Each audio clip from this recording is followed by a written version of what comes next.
কি ঠান্ডা! একটা শীতের কাপড়ের খুব দরকার ছিল, কিন্তু খাবার কেনারই পয়সা নেই, সেখানে আবার শীতের কাপড়।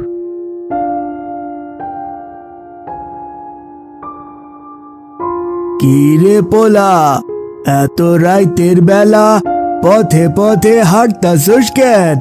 বাড়িত যা, নাইলে তো অসুস্থ হইয়া যাইবি। যাওয়ার তো জায়গা নেই চাচা। এই গ্রামে এসেছিলাম একটা চাকরির খোঁজে, কিন্তু পৌঁছাতে পৌঁছাতেই রাত হয়ে গেছে। আহারে, এত রাইতে তোর এই হানে থাকুন লাগবো না। চল, তোরে আমি আমার সাথে লইয়া যাই, কাম করতে পারবি? জি জি চাচা, আপনি যা বলবেন আমি তাই করব। আমি লাশ ঘরে কাম করি, তই রাইতের বেলা লাশ ঘরের দেখাশোনা করার মানুষ নাই, তুই তাইলে সেই হানেই কাম করবি। আচ্ছা চাচা। তারা দুজনে মর্গে চলে গেল। একের পর এক লাশ সারি করে রাখা আছে সেখানে। লাশগুলো আইজি আইছে, তোর কাম হইল এইগুলা দেখা রাখা, কোন লাশ যেন জায়গা থাইকা না সরে। আচ্ছা চাচা।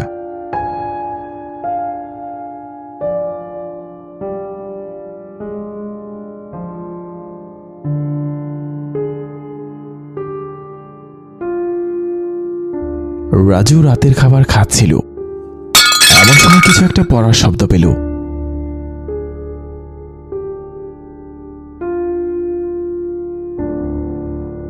কে কে রে ওখানে?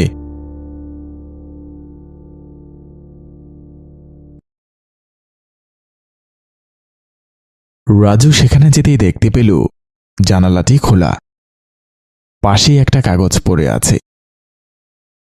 ও, বাতাসের জন্য মনে হয় পড়ে গিয়েছিল জিনিসটা। সে জানালাটা বন্ধ করতে নেবে, এমন সময় দেখতে পেল দূরে আধারে কেউ দাঁড়িয়ে আছে। ফিরে যা! এসব কি পাগলামি? কেউ কি মজা করছে আমার সাথে? রাতের বেলা লাশ পাহারা দেয়া আবার কেমন কাজ? লাশ কি হাঁটতে পারে নাকি যে পালিয়ে যাবে? এত জার্নি করায় খুব ক্লান্ত লাগছে, আমি বরং একটু ঘুমিয়ে নেই।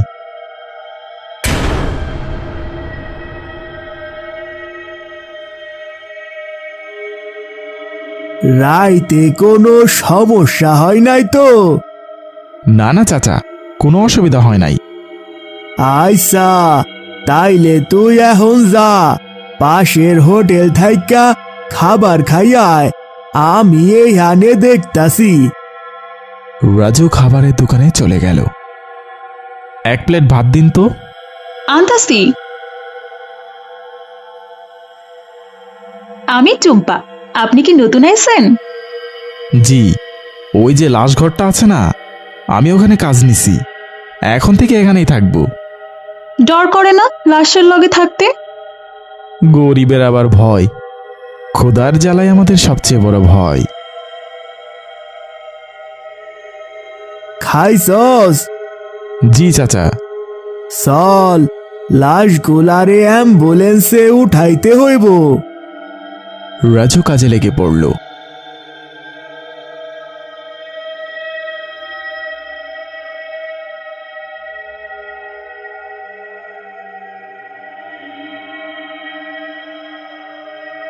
রাজু সেই কাগজটা বের করল, কিন্তু কি আশ্চর্য, সেখানে আর লেখাগুলো খুঁজে পেল না।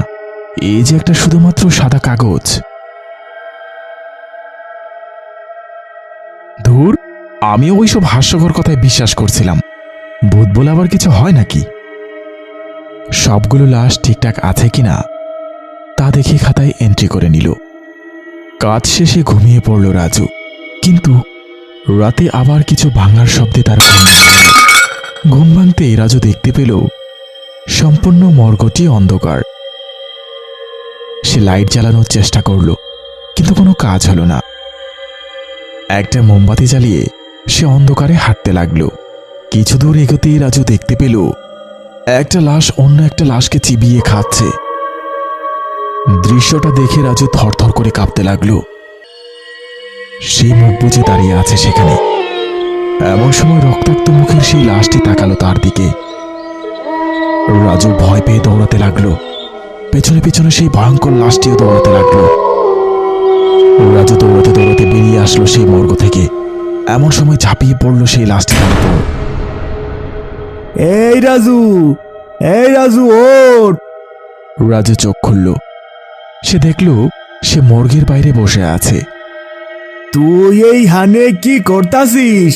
তোরে না কইছিলাম লাশ থাইকা একটুও চোখ সরাবি না, আর তুই কিনা এই হানে বইসা আসোস?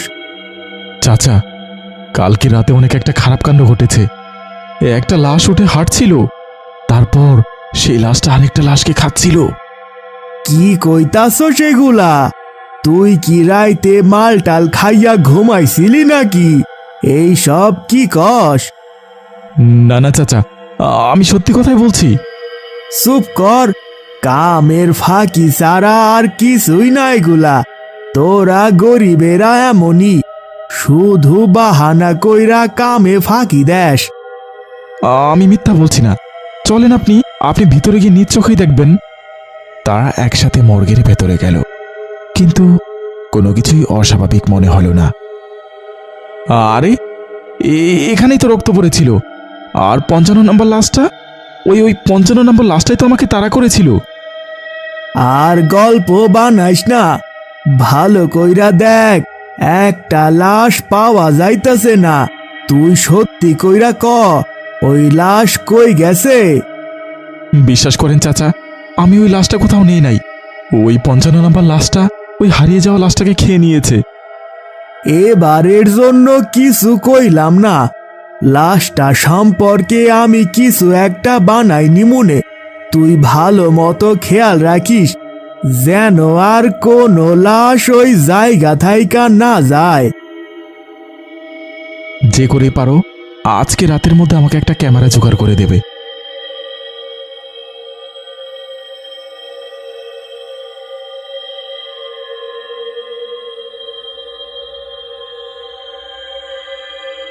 না, আমি আজ ঘুমাবো না। এই ক্যামেরায় আজকে আমি সব কিছু রেকর্ড করব। তারপর কে এই লাশ খাচ্ছে আমি সেটা চাচার কাছে প্রমাণ করে দেখাবো। রাজু অপেক্ষা করতে লাগলো, কিন্তু কেউ আসলো না সেদিন। পরদিন রাতেও অপেক্ষা করতে লাগলো কি হয় সেটা জানার উদ্দেশ্যে, কিন্তু ঘুমে তার চোখ ভারী হয়ে এলো। গভীর রাতে রাজুর ঘুম ভেঙে গেল। সে দেখতে পেল পাশেই একটি লাশ পড়ে আছে। লাশটির সারা শরীরে খুবড়ে খুবড়ে খাওয়ার চিহ্ন। ভয়ে রাজুর শরীর কেঁপে উঠল, কিন্তু নিজের হাতের দিকে তাকাতেই ভয় আরো দ্বিগুণ হয়ে উঠল। রাজুর হাতে আর মুখে লেগে আছে রক্ত। কি এটা কি করে হলো? আমার শরীরে কিসের রক্ত? রাজু দ্রুত ক্যামেরাটিকে নামিয়ে ভিডিওটি দেখতে শুরু করলো। যা দেখল তাতে তার হুঁশ উড়ে গেল। টুম্পা, ও টুম্পা! আরে রাজু ভাই, এত রাতে আপনি এখানে কি করতেছেন? আমার সাহায্য প্রয়োজন। তুমি ঠিকই বলেছিলে, ওই ঘরে অবশ্যই কিছু আছে। কেন, কি হয়েছে?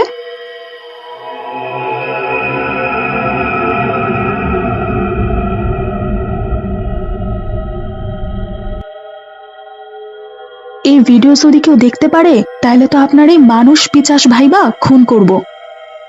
বিশ্বাস করো, আমি কোনো পিশাচ নই। আমি লাশ খাইনি। ঘুম থেকে উঠে দেখি আমার এই অবস্থা। জানি না আপনারে কতটুকু সাহায্য করতে পারবো, কিন্তু আমার পরিচিত একজন কবিরাজ আছেন, হয়তো উনি এই সমস্যার একটা সমাধান দিতে পারবো। তারা দুজনে চলে গেল সেই কবিরাজের বাড়িতে। কি হলো টুম্পা? এত রাতে তুমি এখানে কেন? আর এই লোক কে? ওই লাশ ঘরের রহস্য একমাত্র আপনিই জানেন। আমার বন্ধু রাজু ভাই ওই লাশ ঘরেই চাকরি করে। এখন ওনার সাথে অদ্ভুত কাণ্ড ঘটতেছে। আসো, বাড়ির ভেতরে আসো তোমরা। আমাকে সব কিছু খুলে বলো। এই একই কাহিনী নিয়ে এসেছিল আরেকটি ছেলে। তার নাম ছিল রমেশ। রমেশ ছিল একজন অ্যাম্বুলেন্স চালক। লাশটারে কি এখন দিয়ে আইবি? জি কাকু। রমেশ, মর্গের কর্তৃপক্ষ কিন্তু গত কয়েকদিন থেকেই তোরে জেলে পাঠাই দেওয়ার কথা ভাবতাছে। সাবধানে থাকিস। আপনি তো আমাকে বিশ্বাসই করছেন না। আমি সত্যি বলছি, আমি লাশ চুরি করিনি। ওই দুটো লাশ গাড়ি থেকে কিভাবে হারিয়ে গেছে আমি কিছুই জানি না। এসব আমি জানি না, কেউ এসবে বিশ্বাসও করব না। সবাই ভাবতেছে ওই দুইটা লাশ হয়তো তুই বিক্রি কইরা টাকা খাইছস। আপনার মামা কিভাবে মারা গিয়েছে? রাতের ঘুমন্ত অবস্থায়। আপনি বিশ্বাস করবেন কিনা জানি না, কিন্তু এই কারণে গত কয়েক মাসে বেশ কয়েকজনের মৃত্যু হয়েছে। আজ গভীর রাতে আপনি লাশটা নিয়ে আমাদের বাড়িতে চলে আসেন। জানাজা আমরা সকালেই করব। আচ্ছা, আপনি চিন্তা করবেন না। রমেশ কিছু বলল না। সে গাড়ি চালাতে লাগলো। সে লক্ষ্য করল কালো পোশাকে কেউ দাঁড়িয়ে আছে রাস্তায়। তবুও গাড়ি না থামিয়ে এসে চালাতে থাকলো। হঠাৎ তার মনে হলো গাড়ির ভেতর কেউ ধাক্কা দিচ্ছে। গাড়ি থামিয়ে রমেশ দরজাটি খুলতে দেখতে পেল লাশটা গাড়ির মধ্যে দাঁড়িয়ে আছে। এটা দেখে রমেশ ভয়ে দৌড়াতে শুরু করলো, কিন্তু একটা লম্বা হাত বেরিয়ে রমেশকে টেনে সেই গাড়ির মধ্যে ঢুকালো।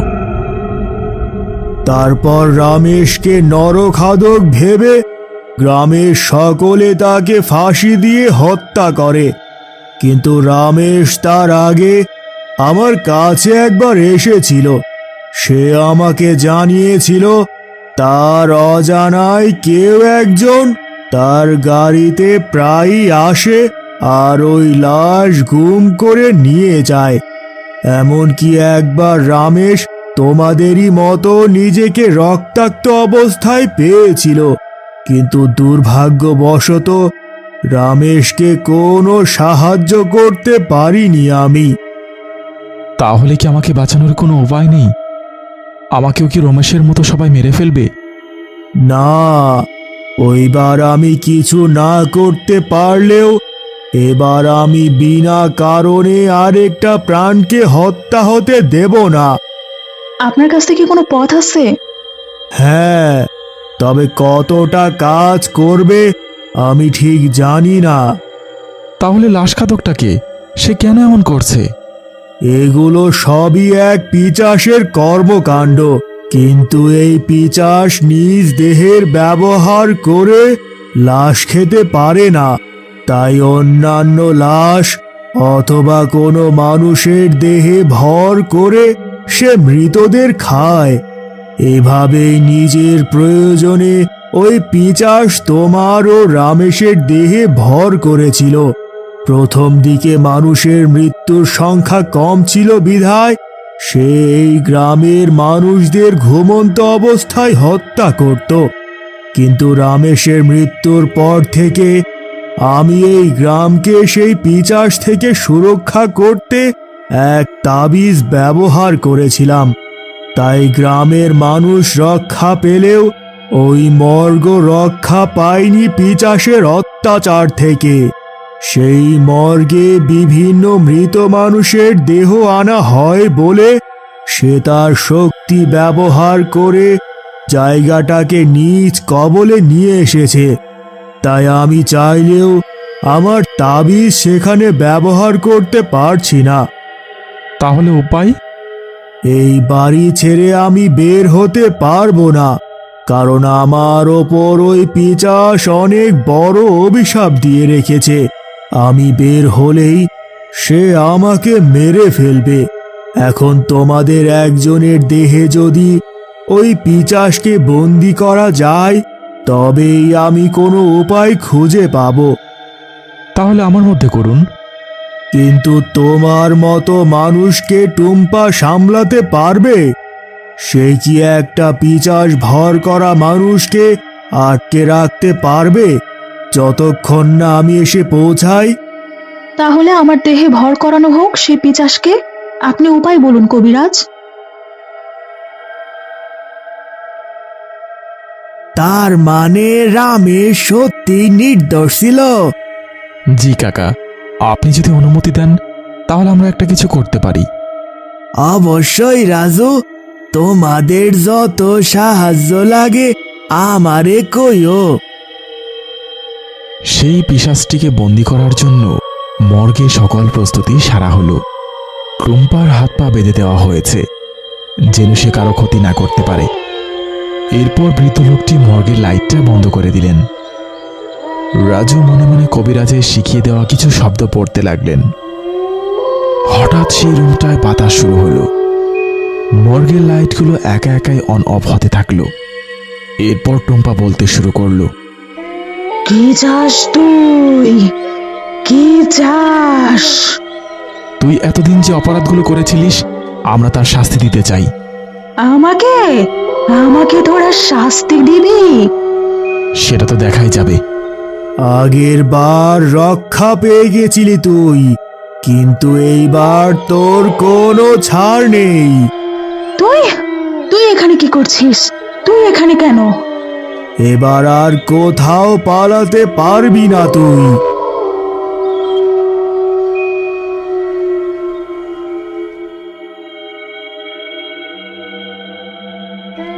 কোথায় ওই পিশাচ কোথায়? আর কোনো চিন্তার কারণ নেই রাজু। গত কয়েক বছর আমি যেই মন্ত্র তৈরি করেছি পরিশেষে সেটি কাজে এসেছে। অবশেষে আমি বন্দি করতে পেরেছি ওই নরখাদক পিশাচকে। কি হয়েছে? আমার কি হয়েছিল? তুমি আমাকে বাঁচিয়েছ টুম্পা। তুমি না থাকলে আজ আমার বড় ক্ষতি হয়ে যেত। আরে ধন্যবাদ জানাইতে হইব না, আগে আমার হাত পা খুলেন।